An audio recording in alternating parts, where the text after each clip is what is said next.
మిమ్మల్ని మీ కుటుంబాలను నిండారులుగా దీవించునుగాక. ఈరోజు ఒక వాక్యాన్ని చదివి ముందుకు నడుద్దాం. దానియేలు గ్రంథము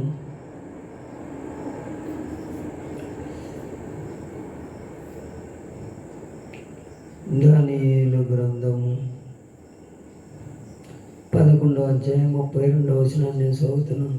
అందుకతడు తమ దేవుని నెరుగువారు బలము కలిగి గొప్ప కార్యములు చేసేదరని చెప్పుతున్నాడు. ఎవరంట? దానియేలు. దానియేలు అంటే దేవునికి ముఖాముఖిగా మాట్లాడేవాడు, ఆయన నీతిని నెరవేర్చేవాడు, ఆయన పట్ల గౌరవం, ఆయనే దేవుడు, గొప్ప సాక్ష్యం పొందినవాడు.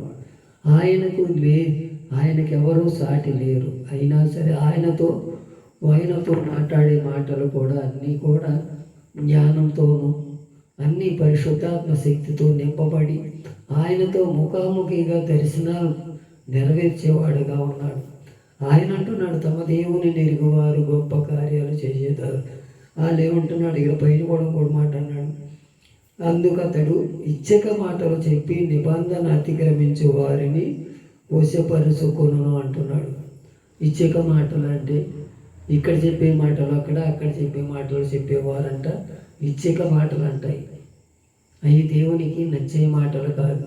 మనం ఒకరు ఒక్కోసారి మనం ఎలా మాట్లాడుకుంటామంటే, అతను దాటిపోయినాక ఒక మాట, తన ఎదురు ఒక మాట మాట్లాడు. అమ్మో, నీ అంత గొప్పవాడు నేనయ్యా, నువ్వేనయ్యా అన్నీ రక్షించేవాడు, అన్నీ కాపాడేవాడు అని మనం పొగుడుతాం వాళ్ళని. తర్వాత అతను వెళ్ళినాక ఈడేం చేస్తాడు? నిన్న కాక మొన్న వచ్చాడు, ఈడు వల్ల ఏమైంది, ఈడేదో గొప్ప చెప్పుకుంటాడు కానీ ఈడు వల్ల ఏం కాదని పైకి ఒక మాట లోపల ఒక మాట మాట్లాడుకుంటాం. అది మానవ నైజం. అది కూడా అలా అంటున్నాడు.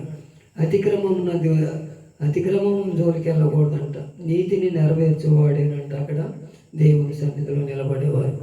అలాగే యెషయా గ్రంథము 33వ అధ్యాయము 1వ వచనం, దోసుకొనకబడకపోయినను దోసుకొనుచుండు నీకు శ్రమ, నిన్నెవరు వశింపకపోయినను వశించుచుండు నీకు శ్రమ.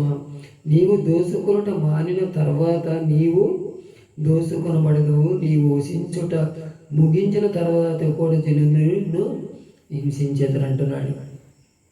మనం దోసుకొనబడకపోయినా ఇప్పుడు దోసేసుకున్నాం అనుకో, రేపు దేవుడికి లెక్కపు చెప్పాలి. దేవుడికి లెక్కపు చెప్పాలంటే ఒకప్పుడు రాజయ్య దావీదు కూడా అలాగే చేశాడు. నీ పిల్లలు నీ కుటుంబం కూడా నీ సన్నిధిలో నుంచి తోసివేయబడతారని రాజు హెచ్చరించాడు. అయినా సరే ఆయన నీతిని నెరవేర్చడానికి మళ్ళీ ప్రార్థన చేసుకొని దేవుని ఎదుట మోకరించి దేవునితో వెలుగులాడి దేవుని సంబంధం ఉండి దేవునితో వారసత్వం పొందటానికి ఆయన యోగ్యుడిగా మారగలిగాడు. అని మనం కూడా ఒక్కొక్కప్పుడు కూడా అలాగే ఉంటాం. ఒక్కొక్క సొమ్ము ఒకళ్ళు దాచుకోవాలి, ఒకళ్ళు దోసుకోవాలి, ఒకళ్ళు అడ్డగోలుగా మాట్లాడాలి, అందరితో మనం విభేదాలు పెట్టుకోవాలి, మనకన్నా ఎవరో గొప్పవారు లేరు, చెడు మాటలతో లోగా తీసుకోవాలని కొంత మన మాటలే ఎక్కువగా ఉంటాయి. దేవుని మాటలు మనం చెప్పం, వాళ్ళకి దేవుని వాళ్ళని నడిపించము, దేవునితో మనం వాళ్ళ సత్సంబంధంలో నడిపించము. అలాంటప్పుడు అంటున్నాడు దేవుడు, దోసుకొనకపోయినను నువ్వు దోసుకొని పడతావు, నీకు శ్రమ. మళ్ళీ ఏమంటున్నాడు? నిన్నెవరో కూడా వశించకపోయినా అంట. వశించకంటే నిన్ను మించిపోయి నీ మాటలు మాట్లాడినా వాళ్ళని మనం వాళ్ళని మించిపోయిన మాటలు మాట్లాడతాం. మనకు పనికిరాని మాటలైనా సరే వాళ్ళని ఏదో రకం మాటల్లో నా ఎంత గొప్పవాడు లేదని వాళ్ళని వంచిస్తాం, వాళ్ళని హింసిస్తాం. మనకన్నా తక్కువ వారిని అయితే వాళ్ళని బాధ పెడతాం. అప్పుడు అంటున్నాడు, చూస్తున్న దేవుడు, ఇనుసున్న దేవుడు గొప్పవాడు కనుక నీ దగ్గరికి వచ్చిన వారికి న్యాయం జరిగితే, లేకపోతే మెదలకుండా కూర్చో అంటున్నాడే తప్ప వాళ్ళని హింసించొద్దు, వాళ్ళని బాధ పెట్టొద్దు. ఆడు నన్ను చూసి నమస్కారం పెట్టలా, నన్ను చూసి అయ్యగారు అలా, ఆడి గురించి నేను ప్రార్థన చేసేది ఏంటని లోపల అనుకోకూడదు. అందరి గురించి ప్రార్థన చేయి. నీ కుటుంబం నీ జీవించబడాలంటే నువ్వు ఇతరుల గురించి ప్రార్థన చేస్తేనే నీ కుటుంబం దీవించబడుతుంది. అలా ఉంటల్లా కొంతమంది సేవలు కూడా ఆడి గురించి ఏదో ప్రార్థన చేసే కానీ ఆడు నాకేం వీల, ఈ ఆలోచన ఎక్కువైపోతుంది మనకి. ఆ ఆలోచన తీసివేసుకుందాం, ఒకరికొకరు విజ్ఞాపన ప్రార్థన చేద్దాం. అలాగే యెషయా గ్రంథంలో ఆయనలో ఎలా నడవాలో కొన్ని మాటల్లో యెషయా గ్రంథం 33:15 కూడా నీతిని అనుసరించి నడుచుచు అంట. మనం నీతిని మాత్రమే ప్రేమించాలి. నీతిమంతులుగా తీర్చాలంటే నీతి బాటలోనే నడిపించాలి. నీతిమంతులుగా తీర్చబడాలి. వాళ్ళు దేవుని సన్నిధిలో నీతికి వాళ్ళ నీతికి వారసులుగా సిద్ధపరచాలి. అవినీతికి, అక్రమానికి, అన్నిటికీ వాళ్ళు తల ఉంచకుండా ఏది మార్గంలో నడిపించాలో వాళ్ళ మేలైన మార్గంలో, నీతి మార్గంలో నడిపించాలి. యథార్థమైన మాటలు మాట్లాడాలి. అక్కడ ఒక మాట, ఇక్కడ ఒక మాట కాదు. మనం ఉన్నది ఉన్నట్టు చెప్తే వాళ్ళ దేవుని సన్నిధిలో రేపు వాళ్ళు మారుతారు, దేవుని స్థితిగతులు మార్చుకుంటారు.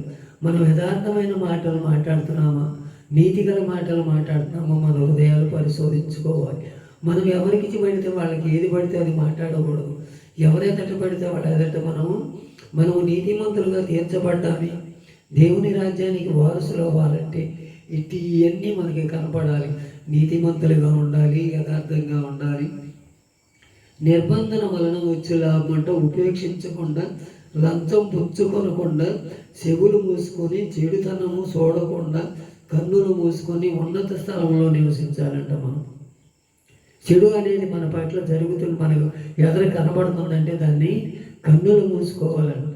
మనం దాన్ని వాళ్ళని హేళన చేస్తాము. వీళ్ళ వ్యభిచారులు, దొంగలు, తాగుబోతులు, తిరుగుబోతులు, వీళ్ళతో మనకి సావాసం ఏంటని వాళ్ళ దూరంగా ఉంటాం. అలా వద్దంటున్నాడు దేవుడు. వాళ్ళ గురించి కన్నులు మూసుకొని ప్రార్థన చేయక, అయ్యా ఈ బిడ్డలను మార్చయ్యా, ఈ కుటుంబం దీవించబడాలయ్యా, ఈ కుటుంబంలో రక్షణలోకి రావాలి, వీళ్ళ బట్టి ఈ పిల్లలు నాశనం అవటానికి వీలు లేదు నాయన. ఈ బిడ్డలతో మనం ఎలా నడవాలో ఒక్కసారి మన హృదయాలు పరిశోధించుకోవాలి. వాళ్ళ గురించి ఎక్కువగా ప్రార్థన చేసి నిర్బంధంలో ఉండవాళ్ళని విడిపిద్దాం. లంచం పుచ్చుకునే వారిని గురించి కూడా హెచ్చరిక మాటలు చెబుదాం. నీకు జరిగినది ఎవరు కూడా అది చేయటానికి వీల్లేదని. అలా చెడుతనం జరిగించే వారిని కూడా చూసి, అయ్యా ఇది తప్పు, ఇది దేవుని చిత్తం కాదు, దేవునిలో నడవాలంటే మంచి మార్గంలో నడవాలని కొన్ని మాటలు మనం వాళ్ళకి చెప్పాలి. అయినా వాళ్ళని దూరంగా పెట్టకూడదు. వాళ్ళతో మనము మంచి మాటలతో చెప్పి దేవునిలో నడిపిస్తే నీ కుటుంబం దీవించబడుతుంది. నీ కుటుంబం దీవించబడటమే కాక నీకు పరలోకంలో గుర్తింపు అనేది ఉంటుంది. ఇతని వల్ల ఈ కుటుంబం దీవించబడింది, వీళ్ళ కుటుంబం దీవించబడాలనే ఆలోచనలో ఉంటారు. ఉన్నత స్థలంలో నివసిస్తూ ఉంటాం. ఉన్నత స్థలం అంటే పరలోకం. ఆ స్థలంలో నువ్వు నివసించాలంటే ఇవన్నీ కూడా మనము తగు మాత్రం జాగ్రత్తగా ఉండి అంటున్నట్టుగా కాకుండా వాళ్ళ గురించి ఎక్కువగా ప్రార్థన చేసి దేవుని సన్నిధిలో నిలబడి వాళ్ళ దేవుని వారసులుగా చేయాలి. అలాంటి కుటుంబాలు సరి చేసుకొని మన కుటుంబం కూడా దీవించబడి కృపను మనకు దయచేయ.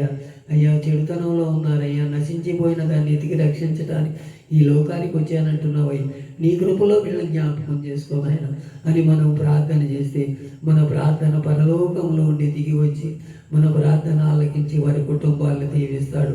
అందరి గురించి మనం ప్రార్థన చేద్దాం. మన దేవుడు గొప్పవాడు, ప్రార్థనకి దాటిపోయేవాడు కాదు. నువ్వు మాత్రం ప్రార్థన మాత్రమే చెయ్యి. దేవుని సన్నిధిలో ఒకరి గురించి ఒక విజ్ఞాపన ప్రార్థన చేయాలి. నశించిపోయిన దాన్ని ఎతికి రక్షించానన్నవయ్యా, ఈ బిడ్డలు చెడు వ్యసనాలకి బానిసలయ్యారని అక్కడ కళ్ళు మూసుకొని ప్రార్థన చేయమంటూ కళ్ళు మూసుకొని ప్రార్థన చేసి వారి కుటుంబాలు దీవించబడేలాగా ఉండాలి. వాళ్ళకు రక్త సంబంధులు అందరూ కూడా దేవుని సన్నిధిలో కనపడాలని మనం ప్రార్థన చేస్తే మన కుటుంబం, మన రక్త సంబంధులు కూడా మారిన వారుండి మారిని మన కుటుంబాలు దీవించబడతాయి. అలాంటి స్థితి మనందరికీ కలగాలని దేవుని ఎదుట మనం అందరం కూడా ప్రార్థన చేద్దాం. అయ్యా నేను నీతిని అనుసరించి నడుస్తానయ్యా, యథార్థంగా నడుస్తానని ఇచ్చక మాటలు నా నోట రానీక నీ సన్నిధిలో కడువై భక్తులు కూడుకుని కృపను నాకు దయచేయమని ఎవరైతే ప్రార్థన చేస్తారో వారి కుటుంబాల్లో మేలైన దీవెనలు పొందుకొని ముందుకు సాగుతారు. ఇట్టి మాటలు దేవుడి వినికిడిలో దీవించి ఆశీర్వదించును గాక. ఆమేన్.